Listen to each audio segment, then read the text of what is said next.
In the Great Lakes, water levels rise and fall naturally.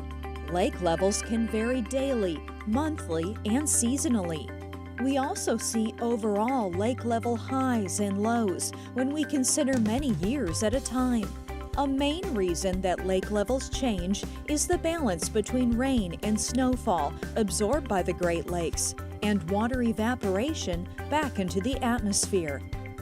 Lake level changes increase the need for shoreline management as landowners seek to protect public and private property from erosion. But before you can take steps to protect the shoreline, you may need to apply for a permit. In what situations do you need a permit? You will need a permit for any sand placement or construction activity along the Lake Michigan shoreline that falls at or below the ordinary high water mark or the toe of the bluff, whichever is further landward. Permitting agencies define the ordinary high water mark as an elevation of 581.5 feet in the 1985 International Great Lakes Datum. What types of activities are we referring to?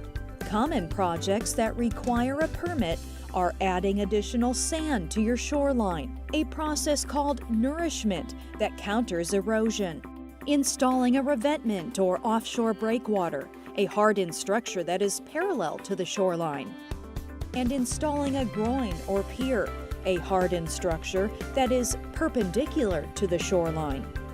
We strongly recommend that you talk with permitting agencies about your project prior to application submission if you have any questions about the application process.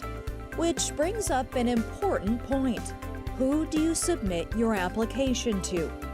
In Illinois, obtaining the necessary permits involves 3 different government agencies: U.S. Army Corps of Engineers, Illinois Department of Natural Resources, Office of Water Resources, and Illinois Environmental Protection Agency, Bureau of Water.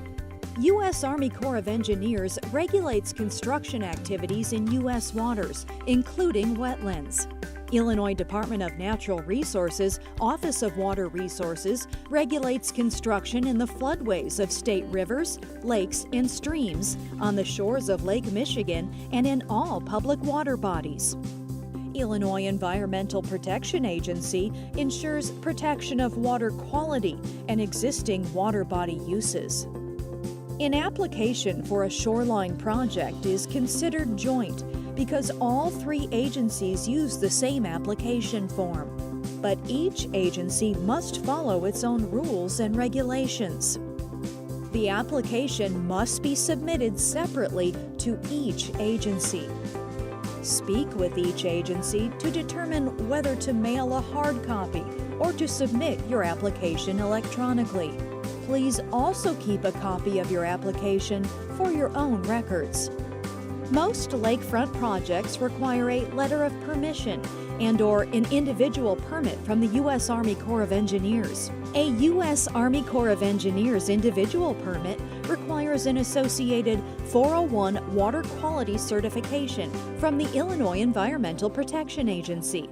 Most lakefront projects also require an individual permit from the Illinois Department of Natural Resources, which has an associated Section 39 water quality determination from the Illinois Environmental Protection Agency. U.S. Army Corps of Engineers and Illinois Department of Natural Resources will notify you of what type of permit your project will require soon after application submission.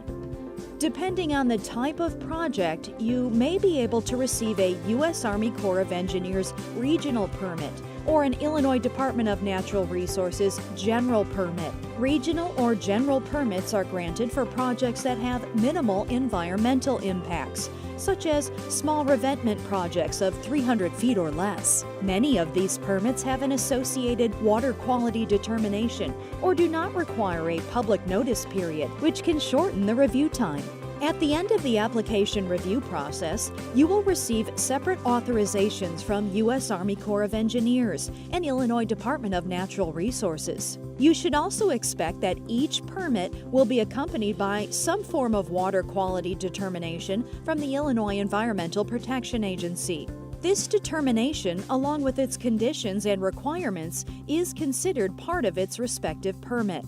You cannot begin your project without permission from both U.S. Army Corps of Engineers and Illinois Department of Natural Resources. We hope that this video helped clarify Illinois shoreline permit requirements.